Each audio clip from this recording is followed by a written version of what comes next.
Telangana voice news में आप सबका इस्तकबाल है। आइए नजर डालते हैं आज के अहम खबरनामे पर। ग्लोकार अदनान समी ने अपने वजन में ज़बरदस्त कमी से सबको हैरान कर दिया। वो हर इस शख्स के लिए भी मुतासिर हुआ है जो फिट और ठीक रहना चाहते हैं। IndiaToday.in के साथ एक खुसूसी इंटरव्यू में अदनान समी ने अपने जिस्मानी तब्दीली के सफ़र के बारे में बात की। अलविदा ग्लोकार ने बताया कि ये सफ़र इनके लिए चैलेंजिंग रहा, लेकिन वो खुश है कि इन्होंने वो हासिल किया जो वो चाहते थे। ये बताते हुए कि इन्होंने इजाफी किलो वज़न कम करने का फ़ैसला क्यों किया। ग्लोकार ने IndiaToday.in को बताया, मैंने ये सिर्फ इसलिए किया क्योंकि मुझे ये करने की ज़रूरत थी। ये ज़िंदगी और मौत का सवाल था, लेकिन इसके लिए सिर्फ एक ख़ास मक़दार में नज़्म व ज़ब्त की ज़रूरत थी। ये बताने के बाद कि इन्होंने वज़न कम करने का फ़ैसला क्यों किया, अदनान समी ने अपनी डाइट रूटीन के बारे में बताया। मैंने एक मामूल की पैरवी की जिसके तहत मैंने हाई प्रोटीन वाली ग़िज़ा की पैरवी की, जिसमें ना रोटी, ना चावल, ना चीनी, ना तेल में थोड़ा सा वज़न कम करने की उम्मीद रख रहा था, लेकिन मैंने 130 किलो वज़न कम किया। मैंने मनसूबाबंदी नहीं की थी, लेकिन ऐसा ही हुआ। आज मैं जो कुछ खाता हूँ इसके बारे में बहुत मोहतात हूँ। मैं अपनी खपत को ज़्यादा करने की कोशिश नहीं करता हूँ। मैं बड़ी मकदार के बरअक्स छोटे खाने से खुश हूँ, इन्होंने कहा। वबा फैलने की सूरत में तेलंगाना गांधी हॉस्पिटल में मंकी पॉक्स टेस्ट करने और आज़ादाना तौर पर दुरुस्त रिपोर्ट्स फराहम करने के लिए तैयार है। प्रोफेसर डॉक्टर के Nagmani, head of microbiology, Gandhi hospital ने मंगल को द न्यू इंडियन एक्सप्रेस को बताया कि हॉस्पिटल का डायग्नोस्टिक सेंटर टेस्ट के नतायज जारी करने के काबिल होगा। इन्होंने कहा कि national institute of virology NIV की जानिब से हमें ऐसा करने की इजाज़त मिलने के बाद नतायज जारी किए जा सकते हैं। ख़बरअज़ीं तेलंगाना के वज़ीर सेहत T हरीश राव ने रियासत में मंकी पॉक्स के मुश्तबा केसों के नमूनों की जाँच के लिए गांधी हॉस्पिटल में एक खुसूसी मरकज़ कायम करने को कहा था। ताहम मंकी पॉक्स के मुश्तबा मरीज़ों के नमूने पुणे के NIV को भेजा गया। चूँकि मुल्क में केसों में इजाफा देखने में आ रहा है, रियासत को अपने तशख़ीसी मरकज़ की ज़रूरत है ताकि नताइज आसानी से और जल्द अज जल्द सामने आए। तेलंगाना में गांधी हॉस्पिटल में पहले से ही एक तशख़ीसी मरकज़ मौजूद है। डॉक्टर नागामनी ने कहा कि कोविड-19 वबाई मर्ज़ के वक्त कायम करदा टेस्ट अप को मंकी पॉक्स के नमूने लेने के लिए भी इस्तेमाल किया जा सकता है। इन्होंने इस बारे में भी कहा कि वो तेलंगाना में नमूनों की जांच करने के लिए हाँ का इंतज़ार कर रहे हैं, और इन्होंने मज़ीद कहा कि अमले को मंकी पॉक्स के मुश्तबा मरीज़ों से नमूने जमा करने के लिए अच्छी तरबियत दी जा रही है। डॉक्टर नागामनी ने कहा कि रिजेंट्स और टेस्ट के लिए किट्स भी हॉस्पिटल में मौजूद है। इस वक्त मुल्क में तहक़ीक़ और तशख़ीस लेबॉर्ट्रियों में तरबियत याफ्ता 15 Indian council of medical research हैं जो टेस्ट चलाती है और नताइज फराहम करती है। मरकज़ मुल्क भर में कुछ और लेबॉर्ट्रियों को मंकी पॉक्स टेस्टिंग लेस के तौर पर तब्दील करने का मंसूबा बना रहे हैं।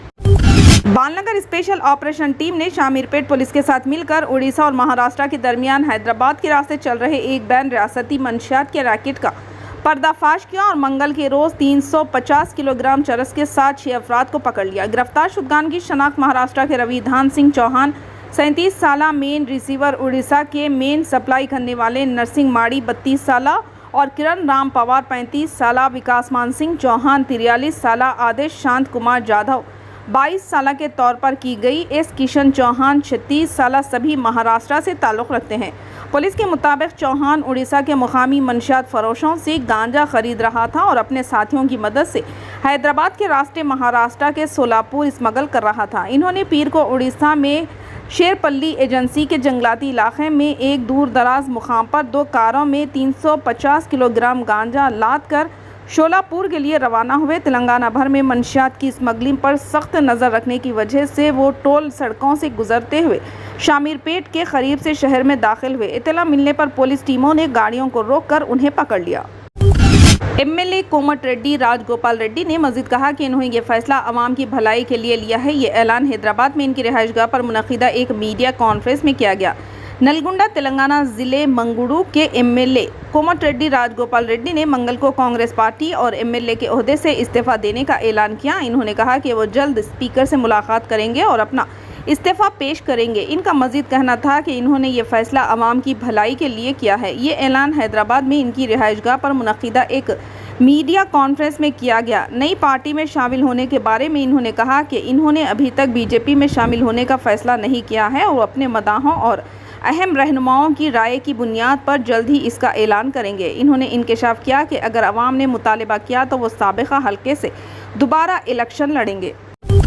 वजीर फाइनेंस टी हरीश राव ने इल्ज़ाम लगाया कि मरकजी हुकूमत मनरेगा स्कीम को ख़त्म करने की साजिश रच रही है और इस स्कीम के तहत काम करने वाले मजदूरों की रोजी रोटी छोड़ने की कोशिश कर रही है। वजीर हरीश राव ने मंगल को मरकजी वजीर किशन रेड्डी को एक मकतूब लिखा जिसमें कहा गया कि मरकजी मजदूरों को सिर्फ 20 कामों तक महदूद कर रहा है और जानबूझकर रियासत तेलंगाना से ताल्लुक़ रखने वाले तकरीबन 10,000 करोड़ रुपये के मजदूरों की इजरत को रोक रहा है।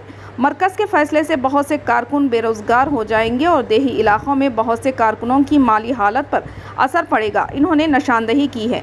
वज़ीर मौसूफ ने यह भी याद दिलाया कि रियासती हुकूमत ने मनरेगा स्कीम को ज़राअत के शोबे से जोड़ने की करारदाद पास की थी और इसे मरकज़ी हुकूमत को भेजा गया था, लेकिन मरकज़ ने इस स्कीम को कमज़ोर कर दिया है जिससे बहुत से मजदूरों की रोज़ी रोटी मुतासिर हुई है। हरीश राव ने इल्ज़ाम लगाया कि मरकज़ी हुकूमत तेलंगाना रियासत की तरक्की में रुकावटें पैदा करने की कोशिश कर रही है और इसकी साजिश के तहत मोदी हुकूमत तेलंगाना में मनरेगा स्कीम के जॉब कार्ड्स का मुआयना कर रही है। फिलहाल के लिए इस खबरनामे में बस इतना ही। देखने के लिए आपका बहुत बहुत शुक्रिया। अगर आप नए हैं इस चैनल पर तो सब्सक्राइब ज़रूर कर लें और बेल आइकन को दबा लें ताकि हमारी हर खबर आप तक पहले मिले।